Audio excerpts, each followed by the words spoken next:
IND analysis 9 साल कितने बेमिसाल में आपका स्वागत है। मैं हूं राजेश सक्सेना।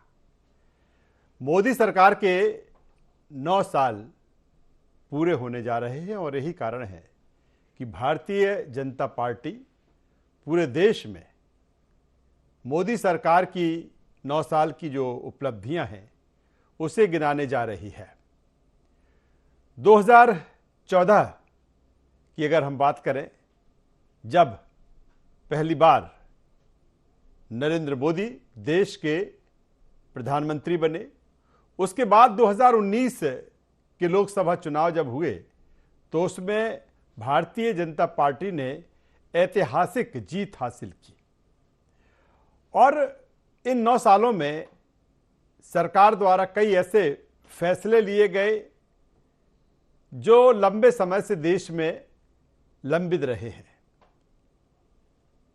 चाहे धारा 370 की हम बात कर लें, राम मंदिर निर्माण को लेकर जो फैसला आया वो मोदी सरकार के कार्यकाल में ही आया। इसके अलावा बात की जाए स्वच्छ भारत अभियान के तहत गांवों की, शहरों की 12 करोड़ रुपए के शौचालय बनाए गए। कुछ वर्जन हम आपको पहले सुनवा देते हैं, फिर चर्चा को और आगे बढ़ाएंगे। प्रधानमंत्री जी के नेतृत्व में देश की सरकार को 9 वर्ष जो पूरे हुए, माननीय प्रधानमंत्री जी का ऐतिहासिक 9 वर्ष का कार्यकाल, तो उन उपलब्धियों को लेकर के पूरे मध्य प्रदेश के अंदर घर घर संपर्क का जो अभियान है, ये अभियान ऐतिहासिक और यशस्वी बने, घर घर तक पहुंचना हमारा लक्ष्य है। कि भारतीय जनता पार्टी को पूरे देश की जनता से क्षमा याचना करना चाहिए। जो जनता के सामने इन्होंने वादे करे थे उसको पूरा नहीं कर पाए हैं, उसके लिए लगातार इनको प्रतिदिन 9 बार क्षमा मांगनी चाहिए। जिस तरह से देश परेशान हुआ है इनके कार्यकाल में, अचानक नोटबंदी की गई, महंगाई बढ़ती रही है और लगातार बढ़ रही है महंगाई, उसको लेकर जनता के बीच में जाना चाहिए। बेरोजगारों को जो वादा किया था कि प्रति साल इतने लोगों को रोजगार देंगे, देश के नौजवानों से इनको माफ़ी मांगना चाहिए, ना कि इनको उत्सव मनाना चाहिए। इनकी उपलब्धियां तो बताएं कि 9 साल में इन्होंने किया क्या है देश के लिए। तो भारतीय जनता पार्टी जिस तरह से एक तरफ 9 सालों को उपलब्धि भरा बता रही है, वहीं अगर हम कांग्रेस की बात करें तो कांग्रेस कह रही है कि इन्होंने जो जनता से वादे किए थे वो पूरे नहीं किए। ये अहम बातें हैं। 2014 में मोदी लहर पर सवार होकर बीजेपी ने प्रचंड बहुमत हासिल किया था। 2019 में आई मोदी सुनामी में विपक्षी दलों के कई पुराने दरख्त तक उखड़ गए थे। पीएम नरेंद्र मोदी के चेहरे पर बीजेपी ने 303 लोकसभा सीटों पर जीत हासिल की थी। 2014 में सत्ता के केंद्र में स्थापित हुई मोदी सरकार ने इस दौरान कई बड़े फैसले लिए। 9 साल में जनता तक पहुंची कई बड़ी योजनाएं। स्वच्छ भारत अभियान के तहत गांव और शहरों में 12 करोड़ शौचालय बनाए गए। जनधन योजना के तहत देश भर में 48.93 करोड़ लोगों ने अपने बैंक खाते खुलवाए। मुद्रा योजना में लोगों को बिना गारंटी के सस्ता ऋण दिया गया। तो जिस तरह से तमाम सारी चीज़ें हैं इन 9 सालों में मोदी सरकार द्वारा जो की गई, और यही कारण है कि भारतीय जनता पार्टी पूरे देश में इन उपलब्धियों को लेकर जनता के बीच जाएगी, कार्यक्रम आयोजित करेगी और मध्य प्रदेश में भी इसको लेकर तैयारियां जोरों पर हैं। इसी पर आज चर्चा करेंगे, बातचीत करेंगे। चर्चा शुरू करें, पहले अपने मेहमानों से आपका परिचय करा देते हैं, फिर इस चर्चा को हम आगे बढ़ाएंगे। 3 मेहमान हमारे साथ इस चर्चा में हमारे साथ में हैं। वरिष्ठ पत्रकार रमेश शर्मा साहब। रमेश जी, स्वागत करता हूं आपका। हमारे साथ में है भारतीय जनता पार्टी के वरिष्ठ नेता चेतन सिंह जी। चेतन जी, आपका स्वागत है। और हमारे साथ में है सिद्धार्थ राजावती, प्रवक्ता हैं मध्य प्रदेश कांग्रेस के। स्वागत है राजावत साहब आपका। सीधे तौर पर चेतन जी, मैं आपके पास में आता हूं। कहा जा रहा है कि 9 साल बेमिसाल और पूरे देश के साथ ही मध्य प्रदेश में भी कार्यक्रम आप आयोजित करने जा रहे हैं। किस तरह से ये रहेगा कार्यक्रम, क्या कुछ बताने जा रहे हैं जनता के बीच में कि कैसे इन 9 सालों में आगे बढ़ी है भारतीय जनता पार्टी या मोदी सरकार? देखिए राजेश जी, भारतीय जनता पार्टी वस्तुतः आम जन की सरकार है, गरीबों की सरकार है, आम आदमी की सरकार है। और सबसे पहले हमारी योजना का प्रारंभ जनधन योजना से हुआ। बिना किसी बैंक बैलेंस के भी 10,000 रुपए तक का उसमें हमने उनको बैलेंस दिया, और साथ ही दुर्घटना बीमा से लोग मुक्त हुए। 54 करोड़ लोगों ने इस योजना का लाभ उठाया। दूसरा, इस देश की अर्थव्यवस्था जिसके नाम पर, जिसके काम पर, जिसके कंधों पर टिकी है, वो हमारा अपना किसान वर्ग है। हमने उन गरीब किसानों की, जिनको हम सीमांत किसान कहते हैं, माननीय प्रधानमंत्री जी ने उनकी चिंता की और उनको सम्मान के रूप में 6,000 रुपए महीने की राशि देना हमने प्रारंभ किया। माननीय प्रधानमंत्री जी ने गरीब कल्याण योजना के तहत 80 करोड़ लोगों को मुफ्त भोजन उपलब्ध कराने की व्यवस्था की। जो माताएं बहनें आजादी के बाद अभी तक खाना बनाते हुए आंसू टपकाती थी, रोती थी, सांस की बीमारी होती थी, फेफड़े चले जाते थे, घरों में पूरा काला धुआं छा जाता था, कौन बहू बनाएगी, कौन सास बनाएगी, इसके लेकर के झगड़े होते थे। ऐसे 9 करोड़ लोगों के घरों में हमने उज्ज्वला योजना के तहत उनको सिलेंडर पहुंचाने का काम किया। हमारे हिंदुस्तान की सबसे बड़ी समस्या रोटी, कपड़ा और मकान के बाद है स्वास्थ्य और शिक्षा। स्वास्थ्य में निश्चित रूप से उतने क्रांतिकारी कदम नहीं उठाए गए थे जितने की शिक्षा में, लेकिन माननीय प्रधानमंत्री जी ने अपनी सरकार में जिस प्रकार से आयुष्मान भारत योजना को लागू करके और सारे लोगों को, प्रत्येक व्यक्ति को 5 लाख रुपए की जो सुरक्षा का कवच दिया, निश्चित रूप से इस हिंदुस्तान के लिए जो हमारी अपनी पॉपुलेशन है उसकी दृष्टि से अगर देखा जाए तो एक बहुत बड़ा कदम था। जीवन ज्योति बीमा योजना हम लेकर के आए ताकि 2 लाख रुपए की आर्थिक मदद, अगर इस योजना के तहत जिन लोगों का बीमा है, उनके अगर घर में कोई दुर्घटना हो जाए तो उसको 2 लाख रुपए की हम राशि दे पाए। पीएम जी ने सुरक्षा बीमा योजना लेकर के आए, 20 रुपए। देखिए ना, आप 2 लोग हम चाय पीते तो 20 रुपए आ जाता, उसमें भी 2 लाख रुपए का गरीबों का इलाज।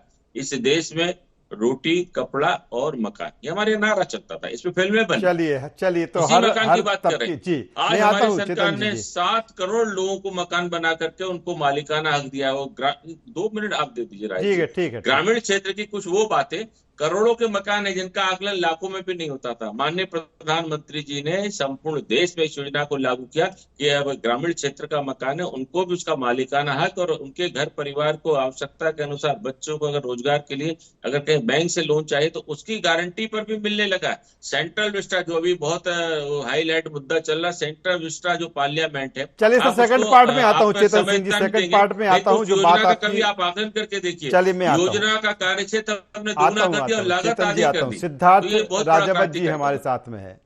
सिद्धार्थ राजावत जी, मोदी सरकार के 9 साल पूरे हो रहे हैं और तमाम सारी उपलब्धियां सरकार के द्वारा सामने रखी जा रही हैं, लेकिन आप कह रहे हैं, कांग्रेस कह रही है, यानी कि कांग्रेस ये कह रही है कि जनता से किए गए वादे पूरे नहीं किए। ऐसा क्यों लग रहा है कांग्रेस को?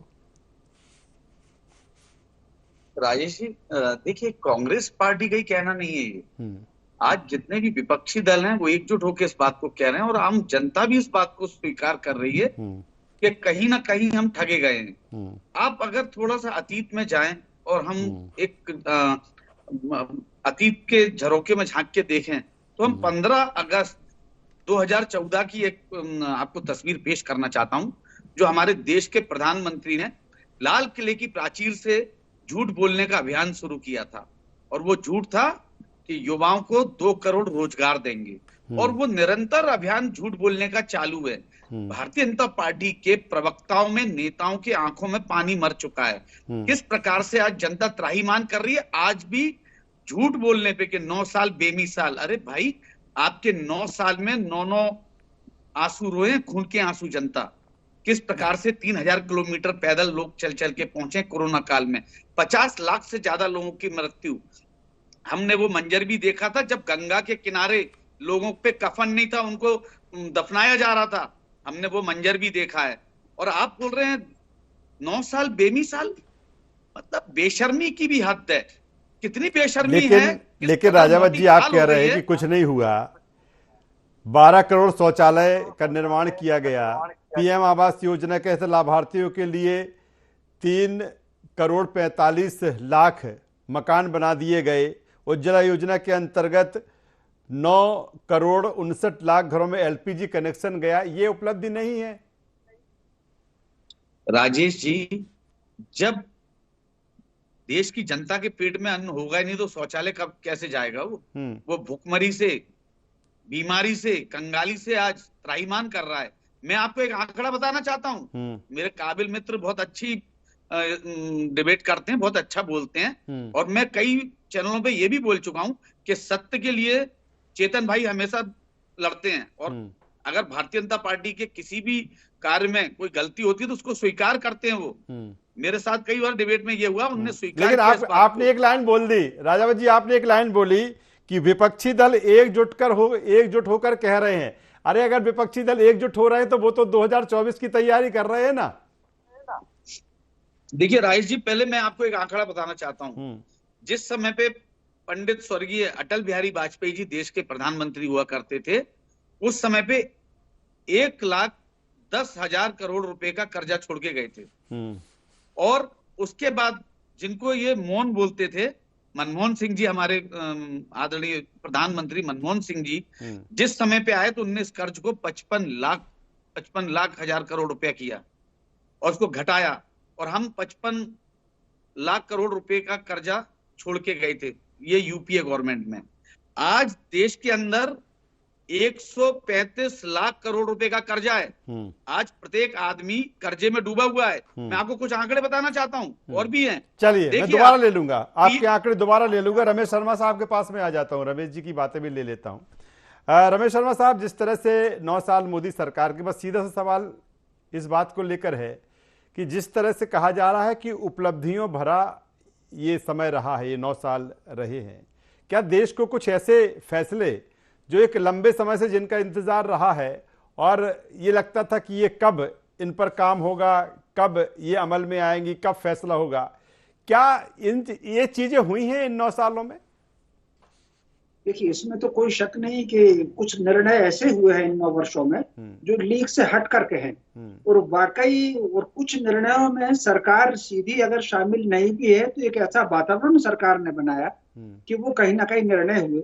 जैसे कि ये सारा उज्ज्वला योजना का या आयुष्मान कार्ड का या ये सारी की सारी तो आपने भी बताई है और भाजपा के प्रवक्ता जी ने भी बताया, लेकिन फिर भी मैं कहना चाहूंगा कि जो वातावरण कश्मीर की धारा 370 हटाने के लिए इस सरकार ने बताया, मैं समझता हूँ पिछले 70-75 वर्षों में इसकी जो आवश्यकता अनुभव की जा रही थी वो धारा 370 हटी।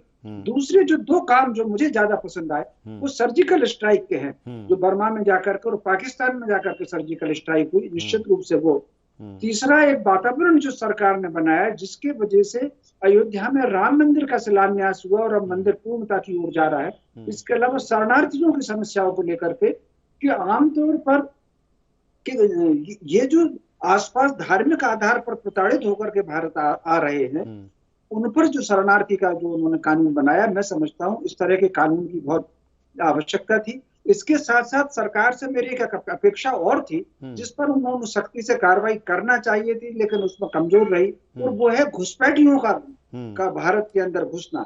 जिस तरीके से आसाम में घुसपैठ है, कश्मीर में घुसपैठ है, मिजोरम में घुसपैठ है, बंगाल में घुसपैठ है, तो मैं समझता हूँ सरकार को इस दिशा में भी थोड़ा और करना चाहिए। लेकिन कुल मिलाकर के जिस तरीके से मैं हमेशा कहा करता हूँ कि इंदिरा जी के समय लीग से हट करके फैसले हुए, इंदिरा जी के बाद मोदी जी के कार्यकाल में ही है जो लीग से हट करके फैसले हुए। इंदिरा जी का एक निर्णय असहमति मेरी रहती है हमेशा, वो आपातकाल पर, बाकी अगर उनके सारे निर्णय देखें तो वो लीग से हटकर है। ठीक उसी प्रकार मोदी जी के निर्णय भी लीग से हटकर है, और देश के भविष्य को मजबूत करने वाले, राष्ट्र भाव को मजबूत करने वाले एक सबसे बड़ी बात मोदी जी के बाद जो आई है, कहीं ना कहीं स्वत्व की चेतना, स्वाभिमान की चेतना देश में जागृत हुई है। देश में स्वाभिमान की चेतना अगर जागृत नहीं होती तो भोपाल के इस्लाम नगर का नाम कैसे बदलता, नसरुल्लागंज का नाम कैसे बदलता, हबीबगंज का नाम कैसे बदलता। ये जो देश भर में एक अभियान चल रहा है, मैं समझता हूँ कहीं ना कहीं स्वाभिमान और स्वत्व के जागरण की भी इस 9 वर्ष में एक अच्छा वातावरण बना है, और इसका श्रेय अगर किसी को दिया जा सकता है तो मोदी जी। सर बिल्कुल बेहतर आप बात कर रहे हो। एक बात और जिसका मैं आपसे चर्चा करना चाहूंगा कि कहीं ना कहीं एक अंतर्राष्ट्रीय स्तर पर भी जो एक माहौल बना है पीएम नरेंद्र मोदी को लेकर, यह भी मुझे लगता है कि 9 सालों में एक अपने आप में खास रहा है।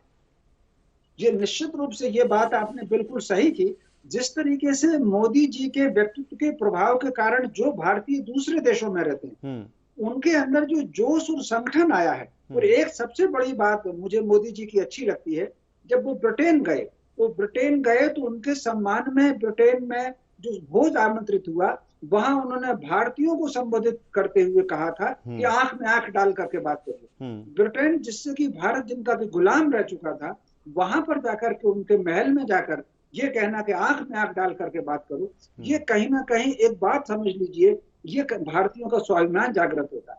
जिस तरीके से सऊदी अरब में मंदिर के लिए सरकार ने जमीन दी है, वहां मंदिर बन रहा है, तो मैं समझता हूँ ये जो एक वातावरण बना है, एक और रिकॉर्ड कायम किया है नरेंद्र मोदी जी ने।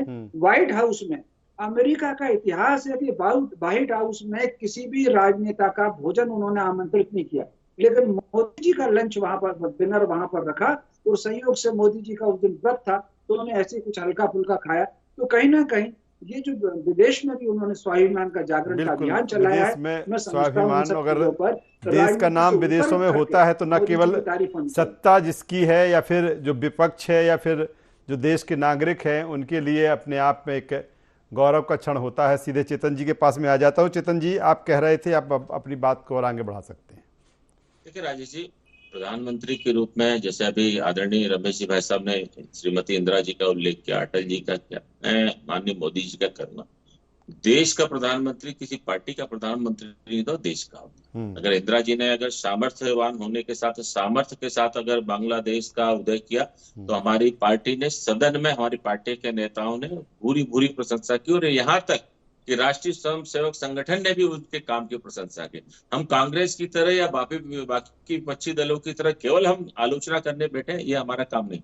निश्चित रूप से 9 साल में इस देश के प्रधानमंत्री माननीय मोदी जी के नेतृत्व में भारत तो भारत सारे विश्व में भारत का सिर गौरव के साथ और शौर्य के साथ ऊपर उठाए। देश के साथ में फॉरेन में भी रहने वाले जो हमारे लोग हैं, उनमें अपने आप में सुरक्षा का एक भाव, अनेक प्रकार की इस प्रकार की घटनाएं, चाहे वो हैती का मामला हो, चाहे सूडान का मामला हो, चाहे विश्व के किसी भी कोने में जहां भारतीय लोग फंसे हैं, आपने देखा होगा कि किस प्रकार से विभिन्न विचारधाराओं के टकराव के बीच में भी हमारी सरकार ने, माननीय प्रधानमंत्री जी ने, उनकी कैबिनेट ने लोगों को सुरक्षित निकाला। एवं भारत नहीं, विश्व के अनेक देश के अनेक नागरिकों को निकालने का भी काम किया। ये भारत की बढ़ते हुए ताकत की एक तस्वीर है। माननीय प्रधानमंत्री जी अभी कल की एक घटना है, ऑस्ट्रेलिया गए। ऑस्ट्रेलिया के प्रधानमंत्री के साथ में जब चर्चा हुई तो उन्होंने सबसे पहले जो खालिस्तान का मामला है, जो भारतीय मंदिरों पर जो जिस प्रकार के लिखे हुए जो आक्रमण के मामले, उसको लेकर के अपनी सख्त आपत्ति दर्ज कराइए। और माननीय प्रधानमंत्री जी की उस आपत्ति को वहां के प्रधानमंत्री के साथ विपक्ष के जो नेता थे उन्होंने भी उसको स्वीकार किया। ये उपलब्धि। हमारा कहना है कि जो भी काम है देश के हित में होना चाहिए, वो कोई भी हो। क्या बालाकोट एयर स्ट्राइक कोई छोटा मामला था? क्या अभिनंदन की रिहाई 72 घंटे के अंदर हो जाए, ये अपने आप में बहुत बड़ा मामला था। अमेरिका ने जिस प्रकार से पाकिस्तान को साफ शब्दों में संदेश दिया था कि देखिए, अगर मोदी जी ने अगर कोई कदम उठाए तो हम उसमें आपकी कोई मदद नहीं कर पाएंगे। सर भी लिखता कि भारतीय वायुसेना को अलर्ट पर रखा गया था, इसलिए पाकिस्तान को अपने घुटने सदन में जाकर के प्रधानमंत्री को टेकने पड़े। ये भारत ने बिना जंग के एक ऐसा संदेश दिया जो सारे विश्व के लिए उनके कारनामों पर और आतंकवादी गतिविधियों को पनाह देने वाले देशों पे गाल पर तमाचा था। रहे सर्जिकल स्ट्राइक को लेकर के भाई साहब ने कहा, बहुत अच्छी बात है। इससे पहले मैंने तो कभी सर्जिकल स्ट्राइक नहीं देखी, लेकिन मैंने कांग्रेस के किसी नेता के मुंह से इसकी मैंने कोई ऐसा नहीं कि नहीं हमारी सेना ने बहुत अच्छा किया, माननीय प्रधानमंत्री ने बहुत अच्छा। चलिए राजावत जी, सवाल इस बात को लेकर ठीक है, चेतन जी ने जो बात कही थी कि देश का जो प्रधानमंत्री होता है 40 करोड़ लोगों का जो आपस में वो सभी का होता है, ठीक है। विपक्ष का काम भी है, हमारे आपस के विपक्ष का भी काम है कि कहीं ना कहीं सरकार निरंकुश ना हो जाए, तो समय समय पर उसको आगाह करते रहना। लेकिन पूरी तरीके से ये कह देना कि पहले दिन से ही, जब से 2014 में सरकार बनी, बीजेपी की मोदी सरकार बनी, तो तब से कुछ ही नहीं हुआ है। ठीक है, हर सरकार का योगदान देश की तरक्की और विकास डेवलपमेंट में है। राजेश जी, मैंने रमेश शर्मा जी को भी सुना, मैंने चेतन जी को भी सुना। मेरे को तो ये लग रहा है कि 2014 के बाद, मोहनजोदड़ो हड़प्पा की खुदाई के बाद एक नया राष्ट्र निकला है। इससे पूर्व में तो आज तक कोई प्रधानमंत्री रही नहीं। लेकिन अगर आप कह रहे हैं कि 9 सालों में कुछ हुआ भी नहीं है, मैं आपको बता रहा हूँ 9 साल में नहीं, आप पूरी तरीके से मैं आपको बता रहा हूँ, आप सुनिए ना, सुनिए ना, मैं बता रहा हूँ आपको जी। इलेक्टोरल जो बॉन्ड होता है उसको आरटीआई से अलग रखा, पीएम केयर फंड को आरटीआई से अलग रखा। और सुनिए आप, मैं देश नहीं बेचने दूंगा, पर मैंने रेल बेच दी, भेल बेच दिया, सेल बेच दी। और इनका हमारा 100 का नोट 70 साल में आज भी चल रहा है। इनका 2000 का नोट 6 साल में थक के बैठ गया आरबीआई की गोद में। ये इनने काम किया। मैं देश नहीं बिकने दूंगा, पर लाल किला किराए पे दे दिया। एक तरफ बोलते थे कि मैं देश का मैं चौकीदार हूं, चौकीदार बनके काम करूंगा। जब मालूम चला तो चौकीदार किसके निकले? अडानी अंबानी के। 20 लाख करोड़ रुपया शेल कंपनीज में कहां से आया ये पूछते हैं तो बताते नहीं है, राफेल का बताते नहीं है। लेकिन 2014 में कांग्रेस किस स्थिति में थी? 2019 की बात की जाए तो 2000 जनता ने क्या फिर ऐतिहासिक जीत दे दी। एक भी संवेदनाएं नहीं उस पर व्यक्त की गई। मन की बात जरूर करते रहे, पर आज तक कभी उन्होंने एक प्रेस वार्ता नहीं की 6 साल में। ये देश के प्रधानमंत्री हैं, हमारे प्रधानमंत्री हैं। देश की लोकप्रियता की बात कर रहे थे अभी रमेश शर्मा जी के बहुत लोकप्रिय हैं। ब्रिटेन की बात कर रहे थे, अमेरिका की बात कर रहे थे। तो मैं बता दूं कि देश पहले प्रधानमंत्री जवाहरलाल नेहरू जी जब गए थे अमेरिका, तो उनको 5 बड़े पत्रकार कवर करने आए थे। उसी व्हाइट हाउस में उनका लाइव चला था उस जमाने में बीबीसी पे, और उनको डिनर पे बुलाया था। उसके बाद डोनाल्ड ट्रंप थे, तब छाता लेके राजीव गांधी जी के साथ आए थे और उनको साथ में लेके गए थे। तो ऐसा नहीं है, जो भी देश का चलिए चेतन जी कुछ कह रहे, जवाब दे दीजिए, समय कम है, फिर रमेश जी के पास में आ जाता हूं। पहले प्रधानमंत्री नहीं है, सुनिए, ये देश के पहले प्रधानमंत्री नहीं है जो उन्होंने चलिए चेतन जी कुछ कह रहा हूं, उनसे छोटा सा कमेंट ले लेते, रमेश जी के पास आऊंगा, वक्त की कमी है। शुरू किया था, चलिए आज भी देश को चेतन जी, आप उज्ज्वल योजना की बात कर रहे हैं। पहले से प्रायोजित कार्यक्रम थी, इनको 9 साल में देश के प्रधानमंत्री का कोई अच्छा काम नहीं दिखता है। देश की जनता 5 साल के बाद दुगनी ताकत के साथ प्रधानमंत्री की तो फिर से जनादेश दी थी। इसका मतलब देश और देश के लोगों के दिमाग काम नहीं कर रहा। अरे किस तरह की बात करते हो? इस देश को बेचने का काम तो आप लोगों ने किया है। आज चारों ओर इंफ्रास्ट्रक्चर, जहाँ पर आपकी सरकार साइकिल नहीं चला पाई, आज वहाँ पे 4 लाइन के अपने रोड बिछा दिए। जिस समुद्र पे आप पुल नहीं बना पाए, वहाँ पर रेल और उसमें सारे पुल डालने का काम हमारी सरकार करे।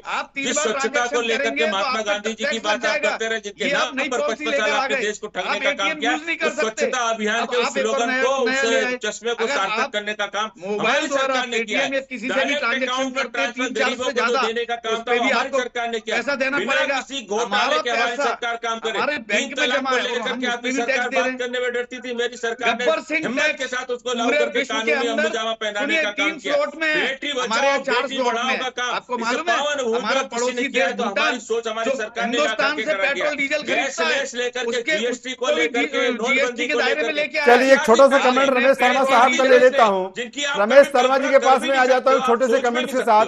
रमेश जी ठीक है, हम एक तरफ बात कर रहे हैं कि इन 9 सालों में मोदी सरकार की तमाम ऐसी चीजें रही हैं जिसने देश को आगे बढ़ाने का काम किया है, लेकिन मेरा सवाल इस बात को लेकर है कि जितनी निगेटिविटी, जितनी नकारात्मकता इस समय विपक्ष में देखी गई, शायद पहले कभी नहीं रही होगी। ये बात आपने बिल्कुल ठीक कहा कि विपक्ष में इस समय बहुत नकारात्मकता है। इससे पहले अगर आप देखेंगे तो प्रधानमंत्री को देश का प्रधानमंत्री समझा जाता था और निजी पार्लियामेंट की चर्चा से अलग हट करके या राजनीतिक चर्चाओं से अलग हट करके बराबर सम्मान होता था, सब साथ रहते थे।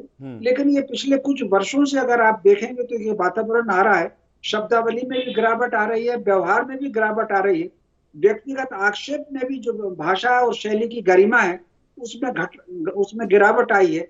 मैं समझता हूँ संभवतः कुछ इस समय प्लैनेट्स या ग्रह नक्षत्र ऐसे होंगे कि पूरी नकारात्मक शक्तियां जो हैं वो ज्यादा जागृत हो रही हैं और नकारात्मक शक्तियां ही लोगों के मस्तिष्क पर हैं। चलिए जिस तरह से ग्रह नक्षत्र की रमेश जी आप बात कर रहे हैं, या ये भी हो सकता है कि अब राजनीति का ये ट्रेंड ही बन चला है कि जिस तरह की जो चीजें अब दिख रही हैं, कुल मिलाकर मोदी सरकार के 9 साल तमाम सारी उपलब्धियों को लेकर भारतीय जनता पार्टी मैदान में है, जनता के बीच में है। कांग्रेस के, विपक्ष के अपने सवाल है। तीनों मेहमानों का यहाँ पर मैं धन्यवाद करूंगा, शुक्रिया करूंगा। तो कुल मिलाकर 9 साल कितने बेमिसाल, ये तो सरकार और भारतीय जनता पार्टी लोगों के बीच में बताएगी कि किस तरह से देश आगे बढ़ा है, क्या कुछ चीज़ें हुई हैं, क्योंकि इसकी वजह भी है कि 2023 में तमाम राज्यों में विधानसभा के चुनाव हैं और 24 में लोकसभा का चुनाव है। IND एनालिसिस में बस इतना ही। ID24 पर खबरों का सिलसिला लगातार जारी है। बने रहिए हमारे साथ। नमस्कार।